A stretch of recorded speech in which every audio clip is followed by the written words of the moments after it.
Salut à tous et bienvenue sur l'OM au café. Heureux de vous retrouver pour cette émission et pour pouvoir répondre à la majorité de vos questions. Avant de commencer cette émission, une fois n'est pas coutume, bonjour, coucou au centre commercial Les Bagnoles et plus particulièrement à Momo de l'atelier Antique. Voilà, c'est une très bonne boulangerie à Didier de la boucherie Maréchal Joffre, avec des super produits là aussi. Voilà, bon, c'est à La Ciotat, entre le pont de Céreste et La Ciotat. Voilà, c'est des copains, ils sont super bien. Donc si vous voulez du bon pain ou de la bonne barbaque, c'est là qu'il faut aller. Le message est passé. Allez, on est dans la partie l'OM en question. Donc je vous écoute par rapport à vos attentes sur l'Olympique de Marseille, les amis. Je suis connecté avec l'ordinateur sur YouTube. Michael8313 qui nous dit dimanche, on renvoie les dinosaures à Nantes avec 7 buts. Dans le, on ne dira pas le dernier terme. Ouais, on espère, Michael, que contre Nantes, on va s'imposer et de la plus belle des manières. Allez, Franck Ibus qui nous dit, ne faudrait-il pas mettre Greenwood sur Twitch sur la touche dimanche? J'écoutais Romain Ring la dernière fois qui disait ouais, à Marseille, il faut toujours qu'on ait quelqu'un dans le nez, dans le pif. On ne peut pas se faire une équipe et où on apprécie tout le monde. Il faut toujours qu'on déteste quelqu'un, qu'on prenne quelqu'un en grippe, etc. Je suis en partie d'accord avec lui, mais objectivement, quand je regarde l'Olympique de Marseille, moi, ça me régale de me dire, allez, 11 joueurs, franchement, ils me plaisent de fou. Je pars pas avec quelqu'un dans le nez comme ça en me disant, ouais, lui, je le supporte pas. C'est plus la répétition des faits qui font que je me dis, c'est pas possible. Je vous donne un exemple concret, le Harit. Au début, je me suis dit, oh, ça a l'air intéressant, Harit, c'est pas mal et tout. Et puis, tu vois un match où il y a quelqu'un qui fait un appel en profondeur et lui, il refait un énième crochet, il n'envoie pas. Et tu te dis, c'est pas grave. Bon, il peut pas toujours tout voir. Et tu vois, tu es clément, tu veux pas être dans le jugement directement et tout. Et le match d'après, c'est pareil. Et tu te rends très vite compte qu'au final, le mec, il lâchera jamais son ballon dans le bon tempo, qui va te faire un crochet, 2 crochets, 3 crochets, qui met tout le monde dans le vent, et tu te dis, oh, c'est un magicien, vas-y, fais la passe, et jamais il fait la passe. Et tu as envie de dire, gros, je vais t'acheter un ballon, comme ça, à Noël, comme ça, tu as un ballon pour toi, et puis tu peux jongler chez toi, et puis tu peux faire du futsal, et puis, oh, vas-y, quand tu as le ballon, fais ce que tu sais faire, tourne-toi, tu as un bon sens de l'orientation, tourne-toi, hop, et puis envoie les mecs sur orbite, c'est ton rôle. Mais comme il ne le fait pas, à la fin, tu t'agaces, et à la fin, même s'il fait un bon match, tu as tellement de matchs dans ta tête où il n'y est pas allé, que tu te dis, bon, voilà. Donc moi, je ne pars pas du principe que j'ai quelqu'un dans le nez pour avoir quelqu'un dans le nez. J'ai quelqu'un, pour ma part, dans le nez, quand à force de répétition, il me fatigue. J'en reviens à ta question, mon ami, par rapport à Greenwood. Greenwood, moi j'étais là à dire, ouais, allez Greenwood, il faut y aller, ouais, allez Greenwood, il faut y aller, allez Greenwood, c'est un monstre, Greenwood, il me régale, et comme ça, Greenwood et tout. Il y a des matchs, ils marchent, les frérots. Il y a des matchs, ils marchent. Je suis là devant mon poste de télé, que tu échoues dans ta tentative de dribble, c'est pas grave. Mais bats-toi, mets de l'intensité, vas-y, fais-le. Lui, il est là, il marche. Tu as l'impression qu'il est au club. Comme moi, si demain on va m'inscrire à la danse, quoi, tu sais, tu vas faire de la danse, ta femme, elle te dit, ah, tu voudrais pas en aller faire de la danse? Tu te dis, ouais, oui chérie, si tu veux, on va faire de la danse, bien sûr, mon amour. Et tu vas dans un club de danse et tu sais pas pourquoi tu es là, en fait, tu vois, tu n'as aucune envie, tu n'as aucune motivation. Et des fois, le Greenwood, j'ai l'impression qu'il est là, qu'il sait pas où il est, en fait. J'ai l'impression qu'on l'a mené de force à l'OM et qu'il est là et il regarde et tout. Éclate-toi, Mino. Oh, tu es à l'OM. On est tous sur toi, on est tous à fond. Greenwood par-ci, Greenwood par-là. Fais-toi plaisir, je sais pas. On dirait une âme en peine sur le terrain. Alors, il y a les copains, ils vont me dire, oui, mais tu sais, Seb, le Greenwood, il a eu... il vient d'être de nouveau papa, donc c'est pas facile pour lui. Mais, oh, les amis... tous les travailleurs de France. Moi, quand j'étais instituteur, et que je veux dire, j'ai eu mes enfants, et alors tu es devant ta classe, tu fais pas cours, tu es pas bon parce que, ouais, mais désolé, je dors mal la nuit. Oh, faut arrêter avec les excuses en bois de Garenne. Je veux dire, il faut arrêter. Voilà, le mec, c'est un professionnel, donc qu'il y aille, et qu'il se fasse un petit peu violence. Ben, foutez la paix à Greenwood, Ninja 71, tu penses absolument ce que tu veux. Moi, je dis ce que je veux aussi. Donc, toi, tu penses ce que tu veux et moi, je dis ce que je veux. Et quand on m'interroge sur Greenwood, je dis juste, j'espère que je ne vais pas revivre une Dimitri Payet où tu as des matchs où Dimitri te faisait gagner les matchs à lui tout seul et tu as des matchs où je me serais mis des coups de poing dans la tête tout seul tellement il me rendait fou, quoi. Obi qui nous dit bonjour, merci pour ton intervention hier au Phocéen, je suis en total accord sur ton avis, surtout sur l'arbitrage. Eh bien écoute, si on est d'accord, c'est top. Patrick qui nous dit reverra-t-on un jour titulaire avant la fin de la saison? Moi franchement, je vous le dis, j'aimerais bien voir plus Jonathan Rowe. Je l'ai dit depuis le début de la saison, j'aimerais bien voir plus Jonathan Rowe. Est-ce que Jonathan Rowe, il fait que des trucs bien? Non. Est-ce que Jonathan Rowe, de temps en temps, il n'est pas un petit peu tout seul, un petit peu perso lui aussi, qui lâche pas assez vite son ballon? Oui. Mais est-ce que c'est un joueur qui me montre de la détermination, de l'envie et tout? Ouais, aussi, quoi. Donc, on commence avec le Greenwood, d'accord? Si le Mason, il est dans un bon soir, par exemple, on va jouer Nantes, allez, tu me mets le Mason, Greenwood, pas de problème. On commence.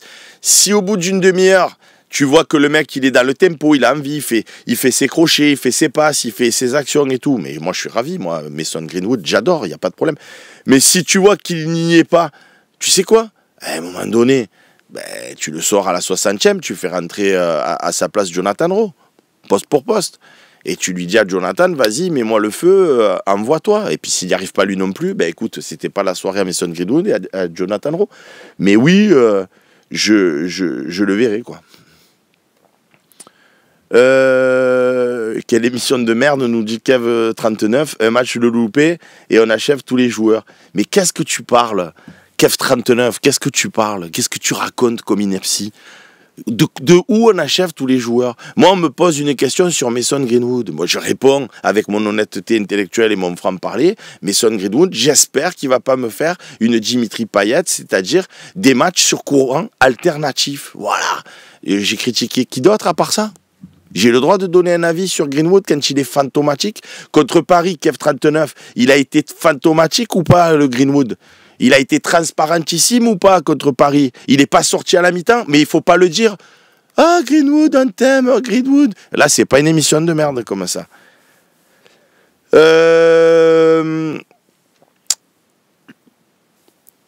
Non, mais c'est ça en plus, Martou. Tu nous dis Greenwood a-t-il déjà soufflé lors d'un match? Qui est sa doublure? Vous oubliez que Greenwood peut avoir un contre-coup dans sa période d'inactivité, c'est logique dans le foot. Mais c'est pas une histoire de contre-coup. Est-ce que vous avez vu Holberg faire que des bons matchs? Non. Est-ce que vous avez vu Rabiot faire que des bons matchs? Non. Est-ce que vous verrez Guiri faire que des bons matchs? Non. Je vous parle d'une attitude. Je te parle pas d'être bon ou de pas être bon.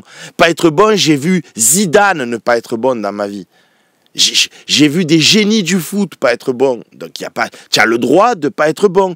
Ça n'a rien à voir, ne pas être bon, et marcher comme une âme en peine sur un terrain en donnant l'impression à tout le monde que tu n'en as rien à foutre d'être là. C'est tout. Si vous savez pas faire la différence, les amis, entre un joueur qui est sur un terrain et qui s'en tape le cul du match et un joueur qui essaye mais qui n'est pas bon, je peux rien pour vous. Suffit de regarder le match. Oh, remettez-vous le match à Auxerre et regardez Mason Greenwood. Il marche. Il est désespéré.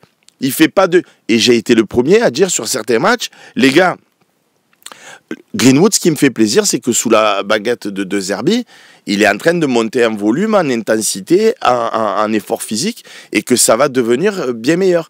Et effectivement, à ce moment-là, il faisait des contre-pressings, il revenait se défendre. Mais moi, j'applaudis des deux mains. Ce mec est un génie du foot. Il est très fort. Je veux dire, techniquement, il est au-dessus des autres. Mais on le voit et on le sait. Ça aussi, il faut le dire, parce que c'est une réalité. Mais là, il est retombé dans le Greenwood du début de saison, où je marche et je m'en fous.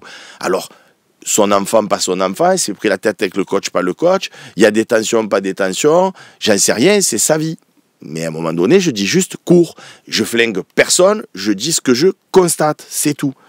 Et oui, tu as raison, il pourrait peut-être souffler un petit peu pour lui faire prendre conscience que dans l'équipe, nul n'est intouchable.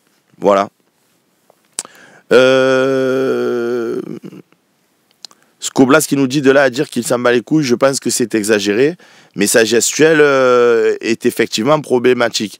Oui, c'est ça, mais je dis pas que oui, c'est du show business, c'est du cinéma. René Malville, il disait toujours, je fais du spectacle quand je fais des émissions. Je vais pas être là non plus à vous regarder en disant, oui, bonjour, aujourd'hui nous allons parler de l'Olympique de Marseille.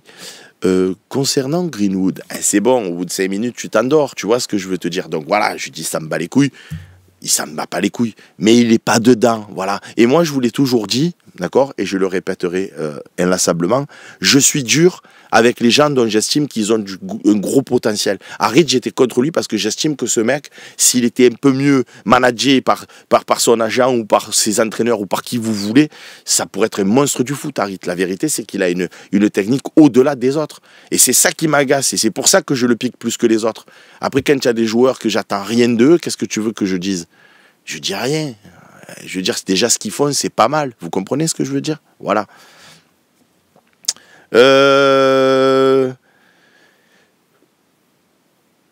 Si on veut du spectacle, on va au ciné ou au cirque. Soyons sérieux, un minimum. Pourquoi Alfredo 80? Je suis pas sérieux.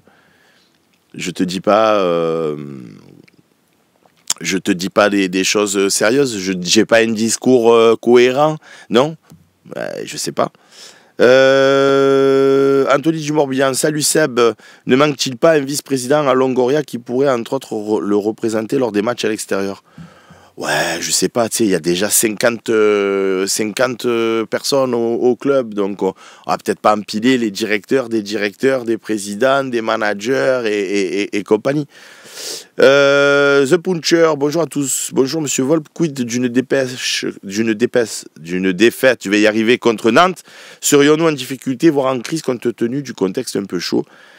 Hors résultat en ce moment, j'ai même pas envie de l'envisager, tu vois, cette défaite contre Nantes. Elle existe, parce que dans le foot, on l'a vu contre Auxerre, tu peux maîtriser un match et puis ne pas t'en sortir. Donc, je suis d'accord avec toi, on en parlera, je viendrai spécialement pour vous lundi ou mardi faire un OM au café si toutefois on a perdu, parce qu'il sera le temps d'en parler. Mais là pour l'instant, je ne veux pas me projeter sur une défaite, voilà, je l'imagine pas, parce qu'on va être au stade Vélodrome, parce que le stade va être chauffé à blanc, et donc on va y aller quoi. On va y aller, donc...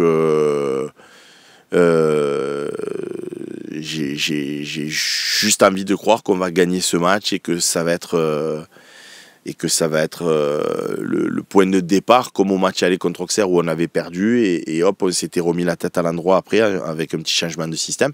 Là j'espère qu'il n'y aura pas de changement de système mais que voilà les joueurs vont se remettre la tête à l'endroit. Twilou qui nous dit Roten dit qu'on n'est pas arbitré comme les autres et ça fait du bien de l'entendre. En même temps, c'est juste tellement factuel, c'est juste tellement une évidence, c'est juste tellement une lapalissade de dire que on n'est pas arbitré comme les autres. Il suffit de voir les matchs. Je veux dire, quand il y a Cornelius qui est là, qui va faire une touche ou un coup franc, qui prend 2 secondes, l'arbitre il lui met une deuxième jaune, un rouge, c'est inédit dans le foot et dans le monde. Je veux dire, c'est tellement surréaliste, quoi. Moi, ce qui me saoule, c'est qu'on puisse rien faire. Moi, je me suis renseigné. Je vous ai dit, je vais essayer de porter plainte, de mener une action en justice. Sauf que moi, Sébastien Volpe, ou le média que je représente en tant que directeur, le Phocéen, n'a aucun préjudice. Les arbitres, ils ne nous font pas du tort ni aux Phocéens, ni à Sébastien Volpe. Donc, je peux même rien dire. Bon, en fait, c'est l'OM qui devrait porter plainte ou faire une action. Mais comme c'est des entités fermées, etc., c'est compliqué. Et la problématique, elle est là. C'est que tu n'as pas de droit. Hier, je vous disais, et il y a des copains qui disaient « Ah, c'est pas vrai, tatati, ça se voit que tu n'as jamais affaire à la police, etc. » Dans l'absolu, effectivement, quand tu te fais arrêter par les forces de l'ordre, si tu leur dis donne-moi ton matricule pour aller derrière porter plainte contre eux par rapport à une interpellation, c'est pas facile, c'est pas de tout repos, ils se protègent les uns les autres, j'en conviens, mais tu as quand même la possibilité d'entreprendre des démarches, même si elles sont fatigantes, même si elles sont longues, même si elles sont périlleuses, même si elles sont pénibles, tu peux quand même. Dans le championnat de France, les arbitres, tu peux rien faire. Tu n'as absolument rien à dire. Voilà. Donc tu peux rien faire. Donc c'est ça qui est compliqué. Donc, mais effectivement, il a raison. Tu n'es pas arbitré comme les autres et ça en devient fatigant. Voilà. On fait la petite pause publicitaire et on se retrouve après pour la partie de débriefing que l'on vivra ensemble. Et Charlie Goyard qui nous dit ça s'appelle une dictature, mais c'est exactement ce que je ressens. Tu as l'impression de vivre dans une dictature. C'est exactement ça, quoi. Voilà. Tu subis des choses et tu as l'impression que tu n'es plus en France, que tu n'es plus dans le pays des droits de l'homme, que tu as la possibilité de faire une démarche pacifique surtout. Hein, et non, tu te tais, tu te fais voler à répétition, où tu as des décisions, sans dire voler, tu as des décisions extrêmement défavorables contre toi à force de répétition, et tu peux rien dire. Tu peux pas saisir un comité, tu peux pas dire les gars là c'est abusé, tu n'as rien le droit de dire. Voilà. Après, une fois que j'ai dit ça, clairement, Pablo Longoria, il est président de l'Olympique de Marseille. Moi, je vous ai déjà dit, quand je le vois convulser en tribune, ça me fait sourire parce que je suis aussi fou que lui, donc je peux comprendre son amour, sa passion et tout. Mais à un moment donné, il faut essayer, même si c'est plus facile à dire assis sur une chaise que dans le feu de l'action, de garder son sang-froid quand même. De garder son sang-froid. J'aurais pas imaginé un Bernard Tapie ou un Pape Diouf, pour ne citer que ces deux exemples, péter les plombs comme ça. Moi, j'aurais bien vu Bernard descendre, aller voir les caméras et dire « Écoutez-moi, Vincent Labrune, tu me regardes là à travers les caméras, je vais monter à Paris. Demain, je vais venir te voir, on va s'enfermer dans ton bureau et on va avoir une discussion parce que je commence à en avoir plein le dos, c'est clair? Voilà, donc tout le monde fait ce qu'il peut, mais moi, je vais venir te voir et on va s'expliquer des trucs comme ça, des trucs qui m'auraient régalé. Pape Diouf, lui, il aurait été plus dans une grande déclaration philosophique où il nous aurait régalé, mais pas craquer nerveusement comme ça, quoi. Bon, enfin, c'est fait, c'est comme ça. On ne peut pas toujours être lucide et toujours être au top. Allez, on passe tout de suite à la deuxième partie de notre émission.